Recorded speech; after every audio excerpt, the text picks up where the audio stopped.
construction company jennee amma gara fuula duraatti gaawwannooti baasuudhaaf kan nu yaadnu kun baay'een isaa cirracha keenya galtee kan isaa ta'u albuudii keenya adda addaa galtee kan isaa ta'u rakkoo mana jireenyaa maal amma isin jettanii jettan kana real estatein luxurious ta'e dizaayinii biyya Awurooppaa biyya Ameerikaa fi Oromiyaa keessatti ijaaramu har'aaf nu baasu Oromoon tokko bitatee keessa jiraachuu hin danda'u nama maallaqa qabu kan biraa fiddee qe'ee keenya keessa kan jiraatu maal godhu yoo ta'e malee ummanni bal'aan kan afford godhu garuu immoo standardii magaalaa keenyaa boru gadi buusuu karaa hin dandeenyeen real estate akkasii ummata galii giddu galeessummaadhaan qabu kana kan hammachuu danda'u rakkoo mana jireenyaa isaa hiikuu danda'u dhaabbata constructionii kana irratti hojjechuu danda'u cinaa yoo qabaanne magaalaa keenya guddisa rakkoo mana dhabaa standardii nuyi barbaannu nu ijaara nu hojjeta ofiin guddata waan dargaggeessi keenya irratti hojjetuufis gabaa ta'e fuudhee fi yeroo tokkoyyuu gabaan kun tola irraa hin citiin hojjeta akkasitti walitti hidhame wal utubee wal gargaara.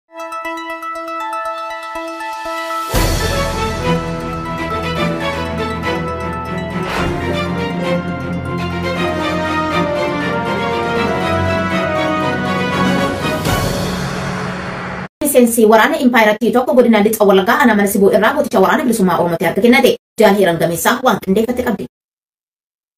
Murni bilisiginnaa humnoota waraanaa kuma dhibbootaan ijaaree duguuggaa sanyii uummata Oromoo irratti raawwachuuf rafee kan hin bulle oggaa ta'u ilmaan Oromoo dabaa fi cubbuu sirnichaa hubatan mooraa garboonfataa afaan qawween gad of dhaabee hin utumnu jechuun guyyuu waraana bilisummaa Oromootti dabalamuu cimsaniiru. Akkaatuma kanaan gurraandhala 4/2025 lixa wallaggaa aanaa mana sibuu magaalaa Mandii keessaa miseensi raayyaa ittisa impaayiratii tokko qawwee akaamaa turkii tokkoo fi rasaasa 60 qabatee mooraa diinaa keessaa miliquun gooticha waraana bilisummaa Oromootti makamee jira. Loltuun bilisiginnaa duraanii kunis simannaa ho'aa gama waraana bilisummaa Oromootiin godhameef itti gammaduu himuun dabaa fi hamminni guddaa murna bilisiginnaan guyyuu saba Oromoo irratti mooraa waraanichaa fi alatti raawwatu sirnicha akkan gadhiisee ba'u taasisee jira jedhe. Itti dabaluunis Oromoon kamuu biyya isaa weeraraa habashootaa jalaa baasuuf waraana bilisummaa Oromoo waliin hiriiruun filannoo sirrii akka ta'es ibseera. Oduu keenya obboroon lammataatiin godina Horroo Guduruu Wallaggaa aanaalee hunda keessatti kaadiroonnii fi waraanni PP saamichaa fi dararaa uummata nagaa irratti daran hammeessan bal'ineessaaf Jaal Kennaasaa. Godina Horroo Guduruu aanaalee hunda keessatti waraannii fi kaadiroonni sirnichaa qonnaan bultoota irratti maqaa kaffaltii garagaraan saamicha ulfaataa raawwachaa jiru. Maqaan isaan moggaafatanii saamaa jiran kunis gibira fannoo diimaa jechuun kaffalchiisaa turuun amma ammoo tokkoon tokkoon qote bulaa irraa boqqolloo kiloogiraama 30 fi qamadii kiloogiraama 10 maqaa uffata milishaan immoo qarshii 1,400 akkasumas maqaa mana gandaa ijaaruu jedhuun immoo qarshii 1,000 humna waraanaa fayyadamuun uummata irraa saamaa jiru. Dabalataan barattoota irraa karaa mana barumsa isaaniitiin tokkoon tokkoon barataa boqqolloo kubbaayyaa 85 kaffaluu qaba jechuun barataan kana hin finne ari'amuu bira darbee maqaa ilaalcha waraana bilisummaa Oromoo qabda jedhuun miidhaan irra ga'uu akka danda'u akeekkachiisaniiru. Maatii gochi kun irratti raawwataa jiru keessaa tokko akka jedhetti ani ijoollee 9 barsiifachaan jira ijoollee 9niif boqqolloo safartuu 85 yoon kenne walii galii isaa 785 fi kan keenya waliin ardaba 3 fi qarshii 2,400 kaffala jechuun miira aariin dubbatan. Godina Walloo aanaa Arxummaa Fursee keessatti argamtoota bilisiginnaan saamichaa fi reebichaa dabalatee dhiittaan mirgoota namoomaa jiraattota irratti gaggeeffamu jabaatee itti fufe Jaal Haqqaafan Fayyiraa waan qindeeffate qaba.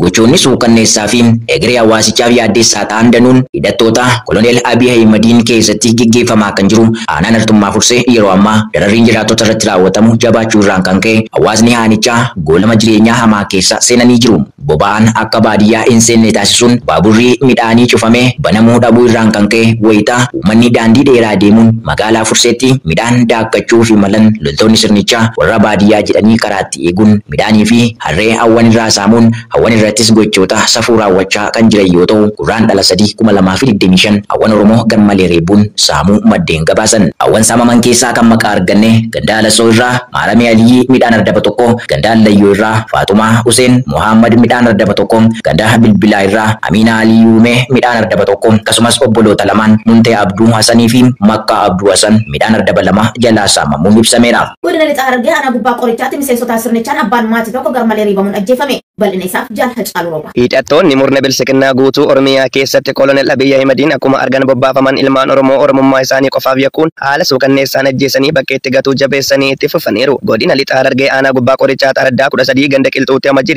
29/2025 milishoonni sirnichaa maqaan isaanii Zeenii Muhammad Odaa fi Ahimad Muhammad Nagaasee jedhaman badii tokko malee abbaa ilmaan lamaa kan ta'e nama maqaan isaa Diitaa Nuuree jedhamu reebicha suukanneessaa irratti raawwataniin battalumatti lubbuun isaa darbuu jiraattonni onichaa ONM'tti himanii jiru. Namni kun abbaa ilmaan mootummaan lama qonnaan bulaaf akkasumas siyaasa garee kamiiyyuu kan hin deeggare ta'uu jiraattonni onichaa himuun milishoonni sirnichaa qaama isaanii olii gammachiisuuf ilmaan Oromoo irratti gochoota ammeenyaa raawwachaa kan oolan kun sababa tokko malee mana isaatti itti dhaquun garmalee reebanii battalumatti ajjeesuu gabaasan. Milishoonni sirnichaa kun erga ajjeesanii booda immoo jiraattota gandichaan milishaatu ajjeese jettanii reeffa isaa suuraa kaaftanii fuula miidiyaatti ol baafnaan itti gaafatamaan matuma keessanittiin jechuun akeekkachiisanii deemuu maddeen dabaloon arraata biyyoolessa Oromiyaaf gabaasaniiru. Oduu keenya obboroo xumuraatiin oduu biyya alaa irraa arganne namoota dhukaasa jumlaa hamaa Swiidin keessatti raawwatan yoo xiqqaate namoonni 10 du'an. Jaalboree addunyaa dabalata qaba. Giddu gala barnootaa biyya Swiidin keessatti dhukaasa nama qawwee qabuun taasifameen namoonni 10 ajjeefamuu isaanii poolisiin roobii kaleessaa yoo ibsu kaka'umsi tarkaanfii kanaa akka hin mirkanoofne jechuun namni tarkaanfii kana fudhates ajjeefamuun baramee jira. Haleellaan manneen barnootaa Swiidin keessatti baay'ee xiqqaa ta'us biyyattiin dhukaasaa fi boombii jeeqxotaa wajjin wal qabate waggaa waggaan namoota kurnan hedduun ni ajjeefamu. Poolisiin waa'ee eenyummaa yookiis umurii namoota du'anii akkasumas barattoota yookiis barsiisota mana barumsichaa ta'uu isaanii hin ibsine. Dhukaasni akkasii baay'ee xiqqaa ta'us waggoota dhiyoo asitti taateewwan jeequmsaa biroo hedduun manneen barnootaa Swiidin mudataniiru. Bitootessa bara 2022 keessa barataan ganna 18 mana barumsaa sadarkaa lammaffaa magaalaa Kibbaa Maalmoo keessatti barsiisota 2 waraanee ajjeesee ture. Ji'a 2 dura dargaggeessi ganna 16 mana barumsaa magaalaa xiqqoo Kiristaanistar jedhamu keessatti barattuu biraa fi barsiisaa tokko cuubeedhaan erga madeessee booda to'annoo jala oole. Onkololeessa bara 2015 keessa haleellaa sanyummaatiin kan ka'e mana barumsaa magaalaa dhiyaa Tirool Hattaan keessatti raawwatameen namoonni 3 ajjeefamanii turuu AFP'n gabaaseera.